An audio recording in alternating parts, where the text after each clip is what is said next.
الحمد لله نحمده ونستعينه ونستغفره ونؤمن به ونتوكل عليه ونعوذ بالله من شرور أنفسنا ومن سيئات أعمالنا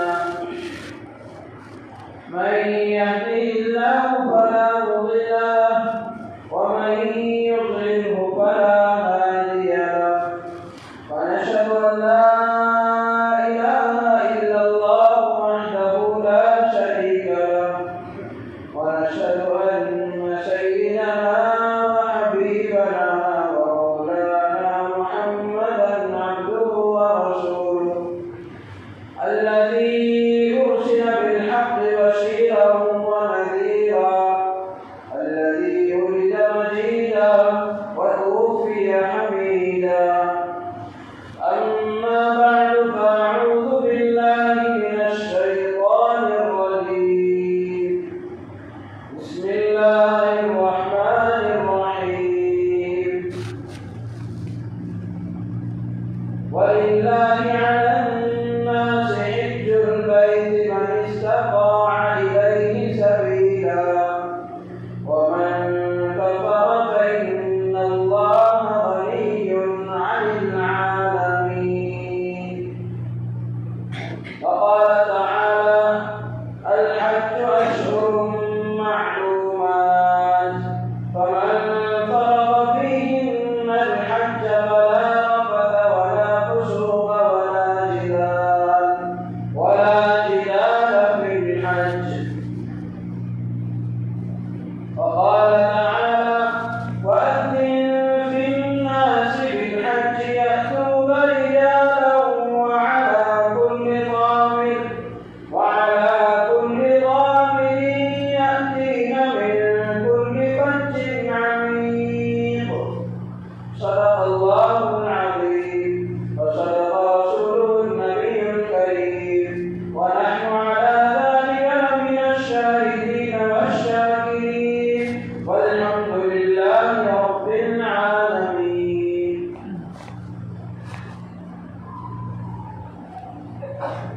حاضر بزرگوں، عزیز نوجوان، دینی ساتھی، گزشتہ ہفتے کعبۃ اللہ کے بارے میں کچھ مختصر اور موٹی باتیں، موٹی معلومات آپ کے سامنے پیش کی گئی تھی اور یہ بات سمجھانے کی کوشش کی گئی تھی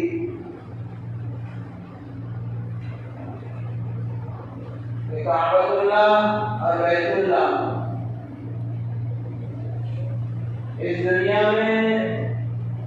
بنائے جانے والا اور بننے والا سب سے پہلا اللہ کا گھر ہے کہ اس سے پہلے اس دنیا میں کوئی چیز بھی موجود نہیں تھی.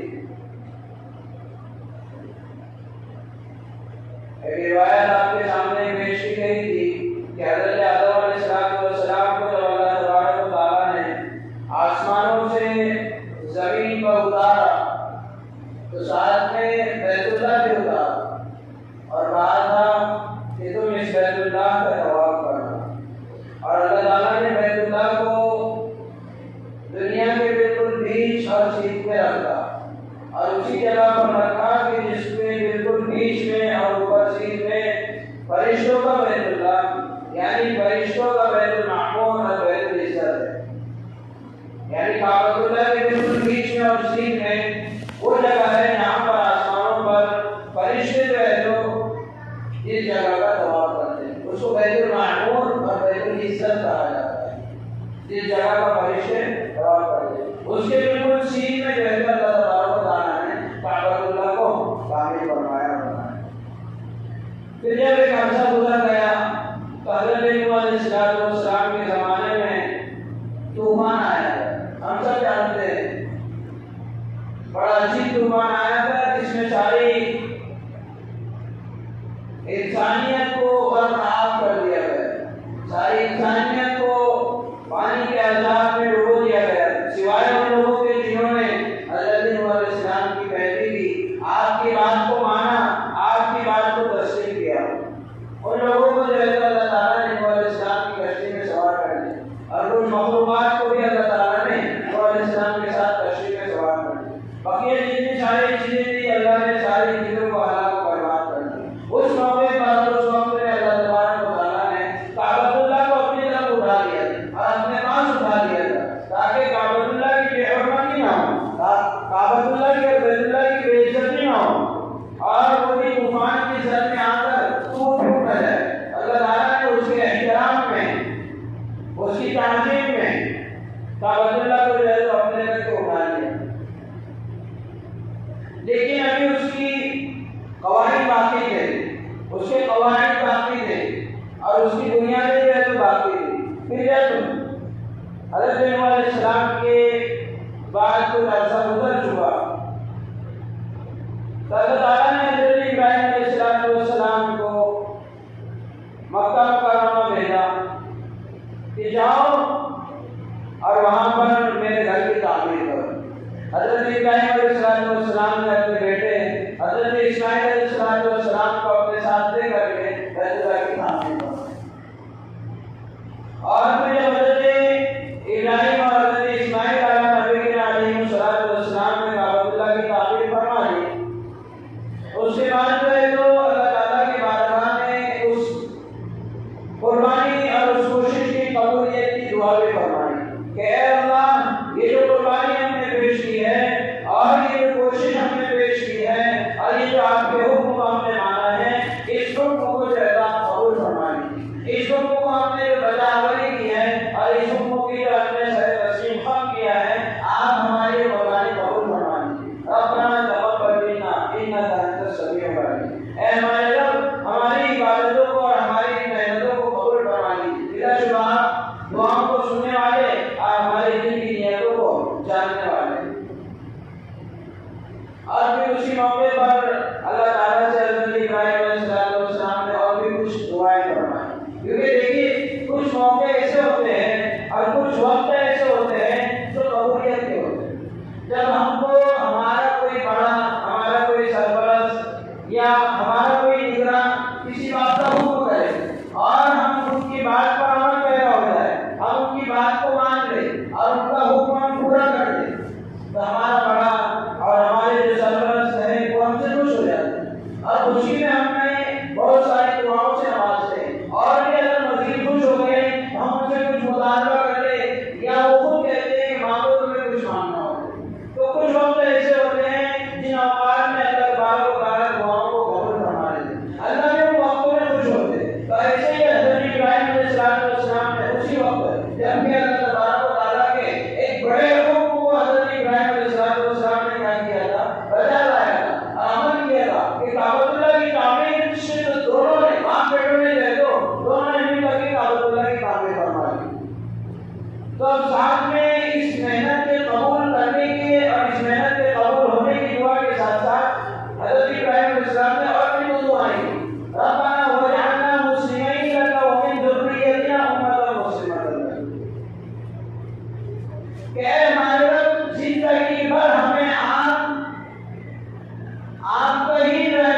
انسان کیا سوچتا ہے کہ میرے جو بیٹے ہیں، میرا جو پوتا باقی ہے، اس کے لیے میں دعا کرتا ہوں، یہ بہت ہے۔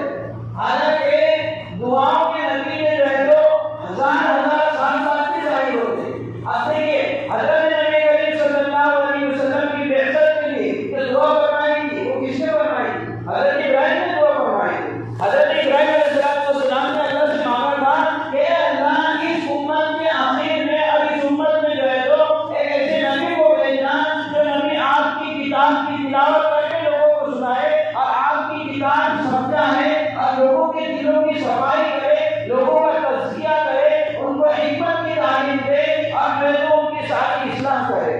یہ دعائیں حضرت نبی کریم صلی اللہ علیہ وسلم کے حق میں ہزاروں سال پہلے جو ہے تو حضرت ابراہیم علیہ السلام نے دی، لیکن یہ دعا کا اثر کب ظاہر ہوا؟ کئی سالوں بعد۔ حضرت ابراہیم علیہ السلام کے کئی سال بعد جو ہے تو نبی اکرم صلی اللہ علیہ وسلم کی بعثت ہوئی اور آپ کو نبی بنایا گیا اور آپ کو مبعوث بنایا گیا۔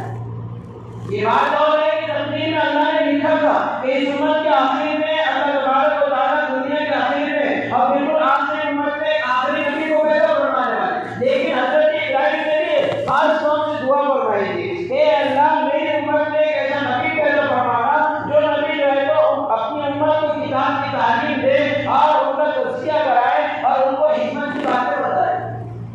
یہاں سے علماء نے لکھا ہے کہ دعائیں کریں تو صرف اپنے لیے نہیں اور اپنے صرف اولاد جو موجود ہے ان کے لیے نہیں، ووٹر پارٹی جو موجود ہے، نامی نواز جو موجود ہے ان کے لیے نہیں، بلکہ ہماری نسل تا قیامت جب تک کہ ہماری نسل چلتی رہے اور قیامت تک ہماری آنے والی نسلوں کی خیر خواہی کی دعائیں ہمیں اللہ تعالیٰ سے مانگنا چاہیے اور اللہ تعالیٰ ان دعاؤں کو قبول بھی فرماتے ہیں۔ دیکھیے حضرت ابراہیم علیہ السلام کی دعا کو اللہ نے قبول فرمایا۔ دیکھیے موقع کتنا اچھا تھا کہ اتنی بڑی محنت حضرت ابراہیم نے کی کہ مکمل کعبۃ اللہ کی تعمیر فرمائے، تو اس محنت کو قبول کرنے کی بھی دعا مانگی اور اپنے لیے آگے خیر خواہی کی بھی دعا مانگی اور اپنی آنے والی نسلوں کے لیے بھی خیر خواہی کی دعا مانگی۔ دیکھیے حضرت ابراہیم علیہ السلام کا کتنا وسیع ضرب تھا۔ اللہ تبارک و تعالیٰ نے دعا قبول فرمائی اور جو ہے تو حضرت ابراہیم علیہ السلام کو حکم فرمایا کہ وہ حج فی الناس، لوگوں نے جو ہے تو کیا کر دو، اعلان کر دو کہ اب تمہیں حج کے لیے آنا ہے، لوگوں پر حج فرض ہو گیا۔ اس کا سوال کا جواب گزشتہ ہفتے کی مجلس میں دیا گیا تھا کہ حضرت ابراہیم علیہ السلام نے اندر سے پوچھا کہ اللہ میری آواز پوری دنیا تک کیسے جائے گی؟ تو آج کے زمانے میں اس کو سمجھنا کوئی ہمارے لیے دشوار باقی نہیں رہ گیا۔ آج دیکھیے ایک آدمی کی جو آواز جو ہے تو اتنے بڑے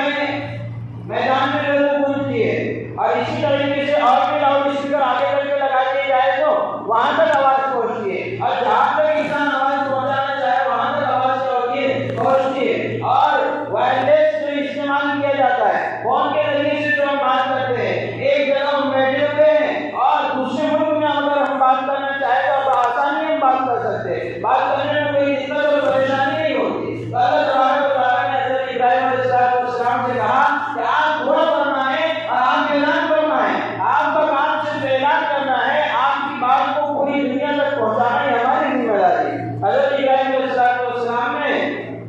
اعلان فرمایا۔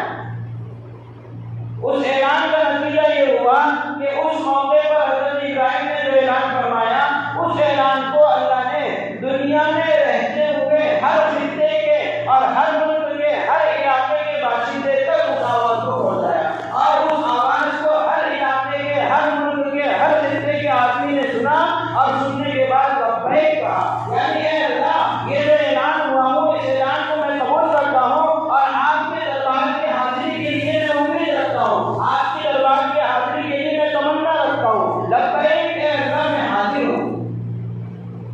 حضرت ابراہیم علیہ السلام نے اپنا کام پورا کر دیا۔ پھر اس کے بعد تو اللہ تبارک و تعالیٰ نے ہر سال کے لیے حج فرض فرما دیا۔ نبی اکرم صلی اللہ علیہ وسلم کے زمانے میں حج کی فرضیت ہوئی اور پھر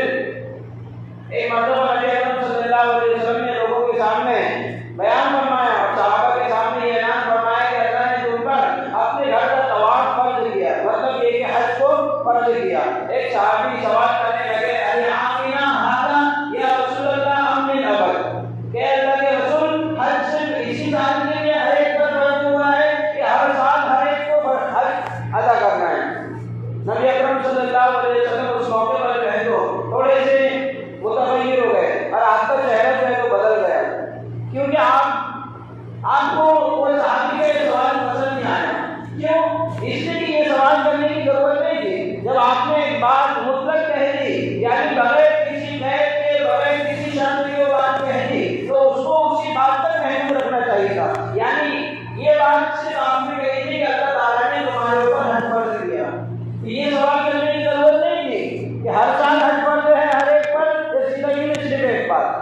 نبی اکرم صلی اللہ علیہ وسلم تھوڑی دیر خاموش رہے اور تھوڑی دیر خاموش رہنے کے بعد آپ نے صحابہ سے کہا کہ اگر میں کہہ دیتا کہ ہر سال اللہ نے حج فرض کیا ہے تو ہر سال ہر ایک پر کیا ہو جاتا، فرض ہو جاتا، اور تم جو ہے تو حج ادا کرنے کی طاقت اور وسعت نہیں رکھتے۔ تو یہاں سے علماء کرام نے، محدثین نے تشریح کرتے ہوئے حدیث کی بیان فرمایا ہے کہ بے جا سوالات سے انسان کو بچنا چاہیے۔ کچھ لوگوں کو یہ تو خوشی ہوتی ہے،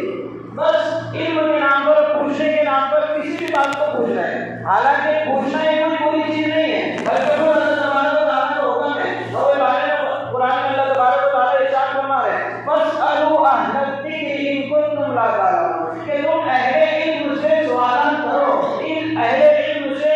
معلومات حاصل کرو اور اہل علم سے پوچھو دین کے بارے میں اور اس مسئلے کے بارے میں جس کی جانکاری تم کو نہیں ہے۔ ان کنتم لا تعلمون، اگر تم کسی حکم کے بارے میں جانتے نہیں، کسی عمل کے بارے میں تمہیں علم نہیں، کسی مسئلے کی وضاحت تمہیں معلوم نہیں ہے، تو اس کی وضاحت اور اس کی پوچھ تاچھ تم جو ہے تو علماء کرام سے کرو۔ بس اہل الذکر، اہل ذکر سے، اہل علم سے کیا کرو، پوچھو۔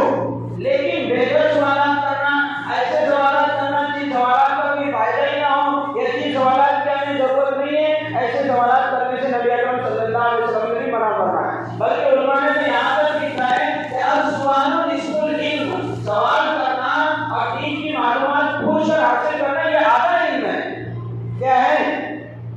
آدھا علم ہے۔ لیکن جو ہے تو ایسے سوالات ہم کریں اور ایسے سوالات ہم پوچھیں جو سوالات کا فائدہ ہمیں ہو، جو سوالات ہمیں درپیش ہے، جو مسائل ہمیں درپیش ہے، جو مسائل ہمیں پیش آتے ہیں، ان مسائل کا ہم جو ہے تو حل تلاش کریں۔ جب یہ سوال نبی اکرم صلی اللہ علیہ وسلم کے سامنے صحابی نے کیا، نبی اکرم صلی اللہ علیہ وسلم تھوڑے سے ناراض ہو گئے اور آپ نے کہا کہ اس طرح کے بے جا سوالات نہ کیا کرو، کیونکہ اس طرح کے بے جا سوالات کرنے نے بنی اسرائیل کو جو ہے تو کہہ دیا ہے، ہلاک و تباہ برباد کیے۔ پچھلی امتیں جو ہلاک و برباد ہوئی ہے وہ اسی لیے ہوئی ہے کہ وہ اپنے وقت کے نبیوں سے طرح طرح کے سوالات کرتے تھے۔ حضرت موسیٰ علیہ السلام کی قوم کا واقعہ مشہور ہے گائے کے ذبح کرنے کا، کہ جس میں ان کے خاندان کے اور ان کے قبیلے کے ایک آدمی کا قتل ہو گیا۔ اب پتہ نہیں چل رہا تھا کہ قاتل کون ہے، کس نے قتل کیا، قاتل کا پتہ نہیں چل رہا تھا۔ سارے کے سارے حضرت موسیٰ علیہ السلام کے پاس آئے اور کہنے لگے تم اپنے پروردگار سے دعا کرو اور اللہ تعالیٰ سے یہ پتہ چلاؤ کہ اس آدمی کو کس نے قتل کیا، یعنی قاتل کا پتہ لگاؤ۔ حضرت موسیٰ علیہ السلام نے اللہ سے دعا فرمائی، اللہ تبارک و تعالیٰ نے جو ہے وہ فرمایا کہ انہیں حکم دو کہ ایک گائے کو ذبح کریں اور گائے کا ایک حصہ جس کا قتل ہوا ہے اس کے کسی بھی بدن کے عضو پر چھوا دو، جو ہے تو کھڑا ہو جائے گا اور سوال کا جواب دے دے گا، یعنی اپنے قاتل کا پتہ بتا دے گا۔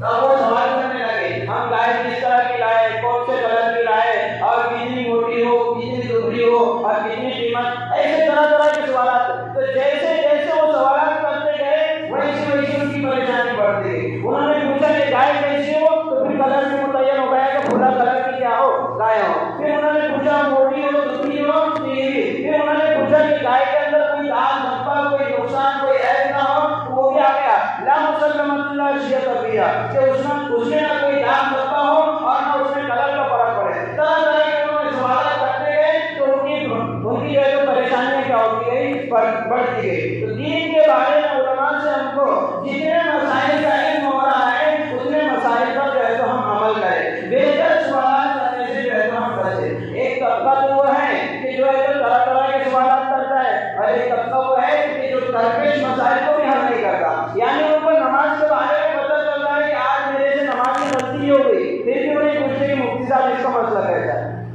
شرم آتی ہے کہ ابھی جو ہے تو آیا آتی ہے کہ ہم یہ مسئلہ کیسے پوچھیں، حالانکہ حکم ہے۔ اور جو فرض نماز میں ہم سے کمی کوتاہی ہو رہی اور فرض نماز میں ہم سے جو غلطیاں ہو رہی تو اس کی درستگی کرنا، اس کی اصلاح کرنا ہمارے لیے ضروری ہے، فرض درجہ رکھتی ہے۔ لیکن ایک طبقہ وہ ہے کہ جو ایسے مسائل بھی پوچھنے کو جو ہے تو اپنے لیے قاعدے سے عیب سمجھتا ہے کہ ہم یہ مسائل جو ہے تو علماء سے کیسے حاصل کریں، اس میں تو ہمارے جو ہے تو